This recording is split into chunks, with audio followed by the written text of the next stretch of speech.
Mis amados hermanos, damos gracias al Señor por esta oportunidad preciosa que podemos compartir con ustedes de su palabra. Les invito a que busquemos en la carta del apóstol Pablo a los Colosenses, capítulo 1, y vamos a leer los versículos del 9 al 14. Colosenses, capítulo 1, versículos del 9 al 14. Por eso, desde el día en que lo supimos, no hemos dejado de orar por ustedes. Pedimos que Dios les haga conocer plenamente su voluntad con toda sabiduría y comprensión espiritual, para que vivan de manera digna del Señor, agradándole en todo. Esto implica dar fruto en toda buena obra, crecer en el conocimiento de Dios y ser fortalecido en todo sentido con su glorioso poder. Así perseverarán con paciencia en toda situación, dando gracias con alegría al Padre. Él los ha facultado para participar de la herencia de los santos en el reino de la luz. Él nos libró del dominio de la oscuridad y nos trasladó al reino de su amado Hijo, en quien tenemos redención, el perdón de pecados. Les invito a que oremos. Te damos gracias, bendito Señor, por tu palabra. Te suplicamos que nos auxilie con tu espíritu y nos ayude para aprender y para aplicarla a nuestras vidas. En el nombre de Jesús. Amén. Bueno, como anteriormente hemos ya hablado, estamos reflexionando y estudiando la carta del apóstol Pablo a los Colosenses y en videos anteriores habíamos hablado, ¿no? El motivo por el cual el apóstol Pablo escribió esta carta, el motivo por el cual Dios inspiró al apóstol Pablo para escribir esta carta. Como yo les explicaba anteriormente, el apóstol Pablo no fue el que fundó la iglesia de Colosas. Él ministró en la ciudad de Éfeso por 3 años y medio aproximadamente, y allí algunos hermanos de la iglesia evangelizaron en esta ciudad, en Colosas, en la Odisea, en algunas otras ciudades cercanas. Pero ya cuando el apóstol Pablo estaba preso, Epafras, uno de los fundadores o el fundador de la iglesia de Colosas, lo visitó en la cárcel porque estaba preocupado por una situación que estaba pasando en la iglesia. Estaba preocupado por algunas rituales que estaban haciendo los hermanos y fue a pedirle consejo al apóstol Pablo. El apóstol Pablo entonces escribió esta carta y lo primero que hace es dar gracias a Dios por estos hermanos. Fíjense, yo les explicaba anteriormente que él no empezó a regañar a los hermanos de Colosas por lo que hacían, no. Él primeramente le dio gracias a Dios por la fe de estos hermanos, por el amor que mostraban unos a otros, por el conocimiento que estaban adquiriendo de Dios y porque el Evangelio de Jesucristo se estaba expandiendo a través de todo el mundo. Entonces, en esta porción que acabamos de leer es una de las partes de esta acción de gracia que el apóstol Pablo le pide a Dios que llene a los colosenses con el conocimiento de su voluntad. Es también una petición para nosotros en este tiempo, mediante todo tipo de sabiduría y discernimiento espiritual. El conocimiento que el apóstol Pablo tiene en mente no tiene nada que ver con secretas tradiciones reservadas únicamente para la élite o clase oculta que sirvan para desentrañar los misterios del universo, nada de eso.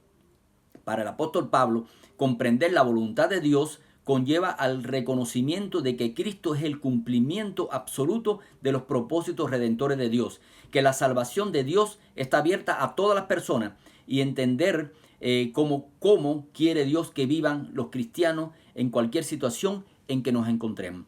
En el judaísmo, le decía, por ejemplo, el conocimiento de la voluntad de Dios se encuentra exclusivamente por medio de la ley. Para el apóstol Pablo, Cristo es el fin de la ley. Y la voluntad de Dios se encarna en la persona de Jesucristo. El conocimiento pleno solo se adquiere a través del Espíritu y nuestro compromiso total con el Señor Jesucristo. En el versículo 9 dice esta porción que yo acabo de leer hace un momento. Por eso, desde el día en que lo supimos, no hemos dejado de orar por ustedes.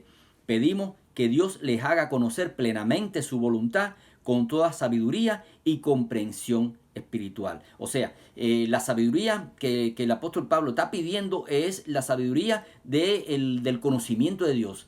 La sabiduría en la Biblia significa conocimiento de Dios. Entonces, para que vivan, dice acá, para que vivan, el versículo 10, para que vivan de manera digna del Señor. Ahora, ¿cómo nosotros, como cristianos, podemos vivir de manera digna del Señor, dice acá, agradándole en todo. Para que vivan de manera digna del Señor, agradándole en todo. Ahora, el apóstol Pablo usa la palabra andar para describir la vida cristiana. Los colosenses deberían vivir de una manera que fuera digna de aquel que confesaba como Señor. Nosotros como cristianos tenemos que vivir de manera digna del Señor. Agradándole en todo significa agradarlo en todas las facetas de nuestra vida.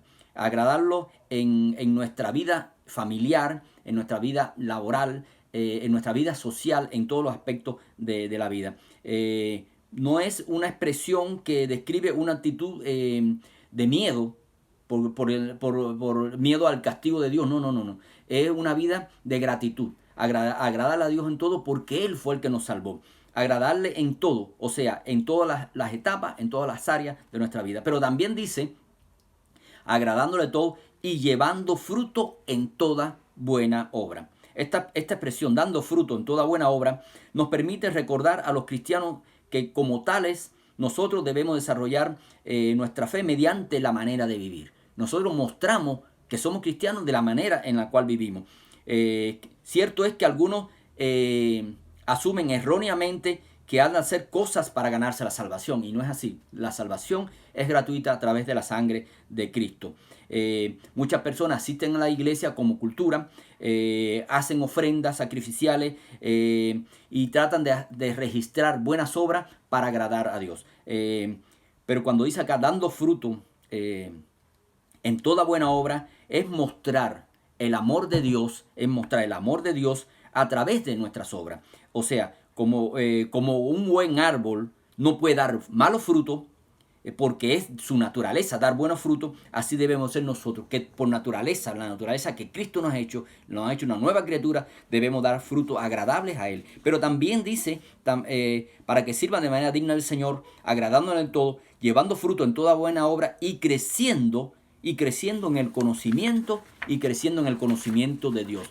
Para Pablo, el que los cristianos crezcan en el conocimiento de Dios y su voluntad es vital por dos razones fundamentales. Primeramente, conocer a Dios es esencial para poder vivir adecuadamente. Nosotros antes vivíamos como bien nos parecía y nos parecía bien. Cuando conocemos a Cristo nos damos cuenta que nuestra vida nos llevaba directamente al infierno. Pero nos convertimos por la gracia por el poder de Dios, por su gracia, sin nosotros merecerlo, y entonces ahora tenemos que vivir una vida agradándolo a Él. Entonces, para poder agradarle tenemos que saber qué tenemos que hacer, para saber cómo podemos comportarnos. No es que carezcamos de ciencia e información en nuestro tiempo. Precisamente hemos asistido a una gran explosión de conocimiento que, sin embargo, no se ha traducido en vidas más sabias. Nosotros conocemos muchísimas cosas, todo. Cuando tenemos dudas, buscamos en Google y aprendemos muchísimas cosas, pero eso no significa que vamos a tener una vida más sabia. El conocimiento de Dios es el que nos da una vida más sabia. En segundo lugar, un conocimiento oportuno y firme de la voluntad de Dios nos capacita para protegernos de la falsa doctrina. Por eso el apóstol Pablo oraba a Dios y le pedía porque le diera sabiduría a estos hermanos de Colosa que estaban lidiando con una herejía allí complicada que era el gnosticismo, para que ellos aprendieran bien la voluntad de Dios. El grave peligro de quienes no están firmemente fundamentados en su fe es que inconscientemente permitan que los valores y prácticas de nuestra cultura diluyan nuestra fe hasta hacerla irreconocible. Es posible que los cristianos no seamos lumbreras, no seamos capaces de tener unos atributos de educación enormes, pero sí hemos de ser personas sabias que conocen la realidad y que conocen la voluntad de Dios, que conocemos la voluntad de Dios. El conocimiento de Dios hace que entendamos lo que sucede a nuestro alrededor, de modo que los acontecimientos no nos toman por sorpresa o nos conmocionan. Sabemos que en este mundo vamos a tener aflicciones y por lo tanto debemos pedir al Señor que nos dé sabiduría, que nos dé paciencia, que nos dé paz en medio de la tormenta, en medio de las dificultades. Sabemos que con toda seguridad que Dios está llevando a cabo sus propósitos para este mundo y a menudo de forma inesperada. Comprender la voluntad de Dios nos capacita para ver el propósito de Dios en cada una de nuestras circunstancias. sabemos que Dios está en el control de todo y debemos acatar su voluntad y aprender lo que Él quiere que nosotros hagamos. Ahora también nos está diciendo este pasaje, fortalecido en todo poder por su glorioso poder. Fortalecido en todo sentido, mejor dicho, fortalecido en todo sentido por su glorioso poder. El simple conocimiento no faculta la obediencia. El apóstol Pablo pide a Dios que imparta a sus lectores, a los de Colosas y también a nosotros, no solo un discernimiento espiritual de su voluntad, sino también el poder para poderla llevar a cabo. Cuando nosotros nos convertimos al Señor, el Señor nos selló con su Espíritu Santo y nos dio poder para poder, valga la redundancia, hacer su voluntad. En Juan capítulo 16, versículo 13, nos enseña así la palabra del Señor. Cuando venga el Espíritu de verdad, Él los guiará a toda la verdad, porque no hablará por su propia cuenta, sino que dirá solo lo que oiga y les anunciará las cosas por venir. Ese poder que el Señor puso en nuestra vida cuando nos convertimos, ese es el poder que tenemos que fortalecernos cada día. Este poder se ha revelado en la resurrección de Cristo. Se reveló en el apóstol Pablo, que le dio la facultad para poder resistir las cárceles, las situaciones complicadas que vivió y también poder escribir la mayoría del Nuevo Testamento. Ese mismo poder es el que nos capacita a nosotros como cristianos para vivir vidas que agraden a Dios. Pero también, primero dando gracias, el primer punto decía, para que vivan de manera digna del Señor, agradándole en todo, llevando fruto en toda buena obra y creciendo en el conocimiento de Dios. En segundo lugar, fortalecido con todo poder, en todo sentido con su glorioso poder. Y en tercer lugar, dando gracias a Dios el Padre. Dando gracias con alegría al Padre, dice la Nueva Versión Internacional. La gratitud es esencial para nosotros como cristianos. Es como un atributo, hermanos, es como un atributo de la salvación.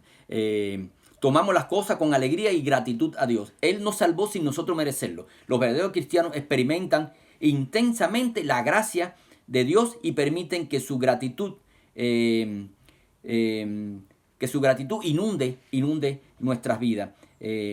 Por eso, por lo que Dios ha hecho en Cristo para nosotros en nuestra vida, para que Cristo configure nuestra vida, nuestro modo de pensar, nuestro modo de vivir. Esa gratitud hace que la vida en Cristo sea más rica, sea una vida más feliz, sea una vida más sorprendente. Que el Señor siempre nos sorprende cada día por sus bendiciones. Y que el Señor nos ayude también para eso. Ahora, dando gracias a Dios el Padre porque Él nos ha librado de las tinieblas y nos ha trasladado al reino de su amado Hijo, nos dice estos versículos que acabamos de leer. Esto puede también ilustrarse, mis amados hermanos, haciendo una comparación como lo que pasó con el pueblo de Israel. En el libro de Éxodo nos narra la liberación del pueblo de Israel del yugo de esclavitud que estaban sufriendo en Egipto. Fíjense que ellos estuvieron viviendo en Egipto durante 400 años, fueron esclavizados, estuvieron viviendo bajo el azote de los capataces y por un acto milagroso de Dios, por una intervención divina, ellos entonces fueron liberados de esa terrible esclavitud y los condujo a través del desierto hasta la tierra prometida. Recuerden que el pueblo de Israel estuvo 40 años viajando por el desierto hasta llegar a la tierra prometida. O sea, que no fue de ahora para ahorita. No salieron de Egipto y tomaron un avión y en 45 minutos llegaron a la tierra prometida. No. Fueron 40 años de peregrinaje en el desierto. 40 años donde Dios los sostuvo, donde Dios los alimentó, donde Dios les dio agua de la roca, donde Dios los protegió de sus enemigos, donde Dios también los disciplinó. Entonces en la vida cristiana, en la vida que tenemos, también es como andar en el desierto. Pero tenemos que estar convencidos que en este desierto que andamos, el Señor está con nosotros. El Señor nos guía de noche, nos guía de día, el Señor nos alimenta. Ahora, de manera similar nosotros como pecadores estábamos esclavizados por Satanás. Pero por medio de Cristo hemos sido liberados de sus garras y ahora somos súbditos del reino de Dios. El reino de Satanás era un reino de tinieblas, donde no hay luz. Es un reino donde no estaba el calor, el amor y donde no había gozo. Ahora, mientras que el reino de Cristo es un reino de amor, es un reino de gozo, un reino de paz. Damos gracias a Dios el Padre porque Él nos liberó de la esclavitud del pecado. Pero también porque en Él, en Cristo, tenemos redención, el perdón de pecado. Si no fuera por la muerte de Cristo en la cruz, por su resurrección, porque Él nos compró con su sangre, nosotros estuviéramos perdidos. Y por eso tenemos que seguirle dando gracias a Dios. No solo nos ha redimido el Señor, sino que nos ha dado el perdón de nuestros pecados. Esto significa que Dios ha cancelado la deuda que habíamos contraído por nuestros pecados. Él pagó en la cruz, su Hijo Cristo pagó en la cruz lo que nosotros debíamos por nuestros pecados. El Señor Jesucristo pagó la pena en la cruz. Esta deuda no tiene que volver a ser pagada, ya lo pagó una vez y por todo. La cuenta ha sido cancelada, la cuenta ha sido cerrada y Dios no solo nos ha perdonado, sino que ha quitado nuestros pecados echándolos tan lejos de sí y de nosotros como está el oriente del occidente. Como dice el Salmo 103, versículos 12, 10 y 12, de 10 al 12, Salmo 103, versículos del 10 al 12 dice así: tan grande es su amor por los que le temen, como alto es el cielo sobre la tierra. Tan lejos de nosotros echó nuestras transgresiones, como lejos del oriente está el occidente. Tan compasivo es el Señor con los que le temen, como lo es un padre con sus hijos. Mis amados hermanos, ¿qué es lo más importante que el Señor desea que nosotros aprendamos de este pasaje? ¿Cuáles son las aplicaciones que nosotros podemos tener en nuestra vida? En primer lugar, que seamos llenos del conocimiento de su palabra, para que no seamos niños fluctuantes, que vamos de aquí para allá siguiendo cualquier doctrina. En segundo lugar, que vivamos de un modo que agrademos al Señor que nos salvó, que nos compró con su sangre preciosa, que vivamos de manera digna de Él. En tercer lugar, que mostremos su amor a través del servicio a otros, que proclamemos que Él es nuestro Dios. Fuimos creados por Dios, por Cristo Jesús, para buenas obras, para llevar su nombre a este mundo que se pierde. Y en cuarto lugar, y todo esto, amados hermanos, por el privilegio de haber sido redimidos por su sangre, por haber tenido la oportunidad, sin siquiera merecerlo, de ser hechos hijos de Dios. Y termino con el versículo 15 del capítulo 5 de la segunda carta del apóstol Pablo a los Corintios. Segunda a los Corintios, capítulo 5, versículo 15 dice: y Él murió por todo, para que los que viven ya no vivan para sí, sino para que Él murió y resucitó por ello. Que el Señor nos bendiga.